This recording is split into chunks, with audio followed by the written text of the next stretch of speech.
Today I've got your Maleficent movie review. Angelina Jolie stars in Maleficent, where she plays the famed Disney villainess from Sleeping Beauty.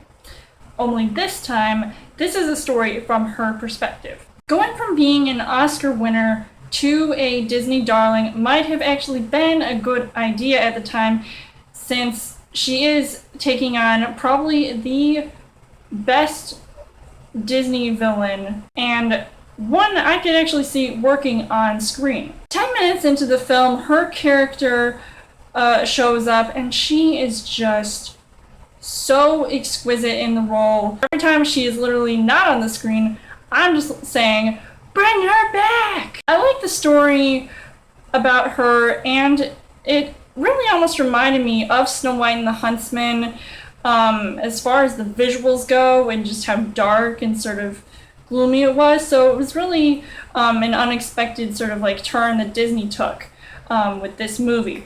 Now, I mean, it looked incredible.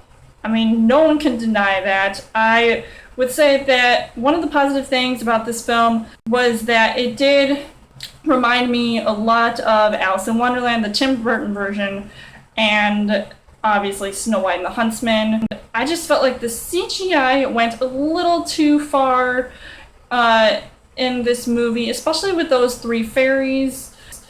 But Maleficent's look was just so evil and weird. No wonder she scared some of those little kids on set. How wonderful.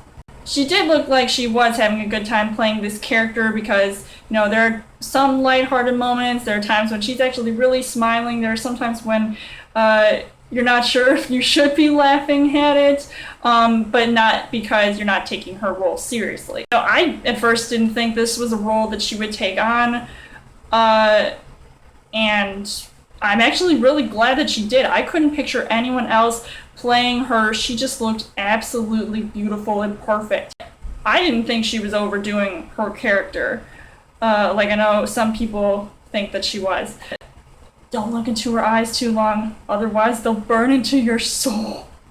The other acting in Maleficent was pretty underwhelming, which I was pretty surprised at. Everyone seemed to be overshadowed by Angelina Jolie. You've got Elle Fanning playing Aurora, who didn't really have a big role in this movie, even though it's kind of segueing from Sleeping Beauty, especially with the point of view of the villain. And you've got Charlotte Copley playing her father, King Stephen. And I'm not saying their acting was terrible, they just weren't, they didn't have enough screen time, which kind of sucked, but they just weren't as memorable as obviously Angelina Jolie was, and they didn't seem as much of, they weren't as important to the story. Pity. The movie does go by fairly quickly, which is actually a good thing, because I didn't really like the fact that even like a movie like Snow White and the Huntsman sort of dragged on a bit as far as the storyline goes. And, they definitely seemed to get their point across, so it wasn't boring at all. Like, I was really enjoying myself watching it. And there were plenty of action sequences to go around, some pretty awesome battle sequences. I wouldn't say that they're reminiscent to Jack the Giant Slayer, but they were pretty close. They just have that same effect, like other movies do, that take on sort of that uniqueness in it. But obviously, like I said, there were some lighthearted moments in it. One interaction between Angelina Jolie and her real-life daughter, who was playing a younger, like a toddler Aurora, Vivian Jolie Pitt.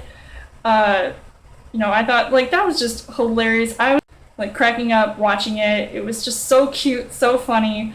It was hilarious to see her like this. And it just showed how much the audience should care about Maleficent, even though they're kind of turning her into this sort of tragic hero kind of person, like somebody that, you should feel sorry for, even though, yes, she does a lot of mean, wicked things and evil things. So, those are probably putting, bad marks on her record, but I still think, you'd probably want to feel sorry for her. in some of the circumstances that she went through. A lot of the people in the movie were so quick to judge her, yet as an audience member, you may have liked seeing Maleficent in the, original cartoon movie, and playing this evil character instead of having her sort of be misunderstood like Frankenstein's monster. I mean, but she's nothing like that at all. Even if her motives and reasons for having like revenge, like she really tries to bring up that conversation a lot. I mean, they were real to her. And another good thing I liked about this movie was the score. I just thought it was so perfect, something, different, yet it was perfect for, a family film, something of this caliber. And it just really it captured that Disney charm perfectly.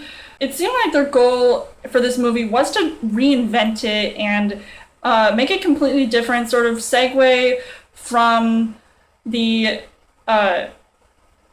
Disney cartoon from 1956, and even having some comedic moments, but that was a bit of a stretch, which maybe I didn't really like as much, but either way, it was pretty intense. And changing some of the scenarios from the original story kind of surprised me, but it didn't take me out of the film at all. Overall, I thought this movie did have its flaws. I really enjoyed it though, and I think it is the perfect family film to see. So let me know in the comments what you guys think of Maleficent, and what did you think of Angelina Jolie's performance, or even Elle Fanning's, and are you a fan of the original 1956 Disney cartoon? As always, you guys can subscribe to my channel. I've got more movie reviews, movie updates. Come back every week for a Child Thursday video. You guys can also like me on Facebook and follow me on Twitter, and I'll see you guys later.